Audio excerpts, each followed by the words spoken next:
না না না, এই দুই বিশ্ববিদ্যালয়ের বাইরে, না জাতীয় বিশ্ববিদ্যালয় না ঢাকা বিশ্ববিদ্যালয়, এর বাইরে তারা একটা অবশ্যই সুচিন্তিত মত দিবেন। 24-25 শিক্ষাবর্ষ যেটা শুরু হওয়ার কথা, ঢাকা বিশ্ববিদ্যালয়ের ছাত্ররা এই জিনিসটা চায় না, শিক্ষকদেরও একটা অংশ এই বিষয়টি চায়নি।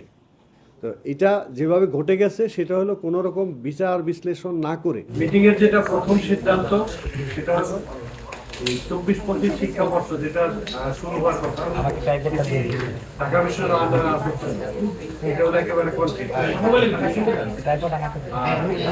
আপনাদের সাথে আলোচনার বিষয়টা হলো আমাদের কতগুলো পরীক্ষা চলমান, চলমান পরীক্ষাগুলো আমরা চুপ থাকি সবাই শেষ করতে।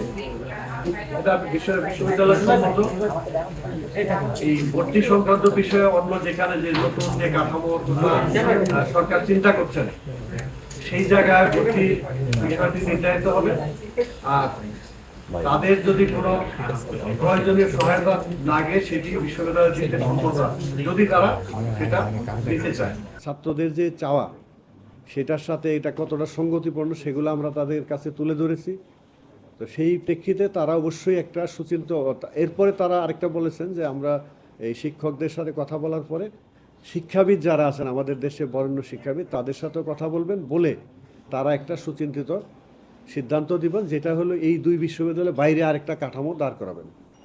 সেটার কী রূপরেখা হবে, কি কাঠামো হবে, এইটা নিয়ে আমাদের সাথে কোনো আলোচনা হয়নি। আমরা ওই পর্যন্ত আমরা শুধু সমস্যাগুলো কি হয়েছে আর এটা সমাধান করার বিষয়টি আলোচনায় এনেছি এবং আমরা রিটেন দিয়েছি। না না না, এই দুই বিশ্ববিদ্যালয়ের বাইরে, না জাতীয় বিশ্ববিদ্যালয় না ঢাকা বিশ্ববিদ্যালয়, এর বাইরে তারা একটা অবশ্যই সুচিন্তিত মত দিবেন। যে কমিটি আছে দুইজনকে আমি অন্তত কালকে পেয়েছি, বিশেষ করে ফায়াজ স্যার এবং তানজিম স্যার অত্যন্ত কি বলবো, আমি বিশ্বাস করি যে ওনারা খুবই জ্ঞানী মানুষ এবং তারা অত্যন্ত দক্ষ এবং সমাজে অনেক সর্বজন গৃহীত বা সর্বজনের কাছে গ্রহণযোগ্য মানুষ।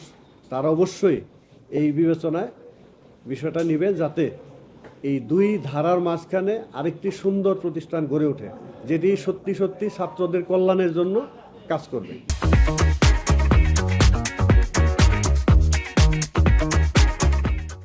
আমরা যেটা আশান্বিত ছিলাম, আশার যে জায়গাটা ছিল যে ঢাকা বিশ্ববিদ্যালয় আমরা বলি প্রাচ্যের অক্সফোর্ড, তো সেটার সার্টিফিকেট পেলে ছাত্র অবশ্যই গর্বিত হবে। আমরা সেটা একটা পার্ট কাজ করতে পারছি, সেটাও মনে করেছিলাম যে এটা একটা ভালো উদ্যোগ, কিন্তু এটা খুব শীঘ্রই আমরা আশাহত হয়েছি। কারণ ওইখানে যে অবস্থাগুলো, এটা তো আপনারা বলছেন, এই অবস্থাগুলো কারো কাছে কাম্য না। কারণ ছাত্রদের বিড়ম্বনা, শিক্ষকদের বিড়ম্বনা, সর্বোপরি ঢাকা বিশ্ববিদ্যালয়ের ছাত্ররা এই জিনিসটা চায় না, শিক্ষকদেরও একটা অংশ এই বিষয়টি চায়নি।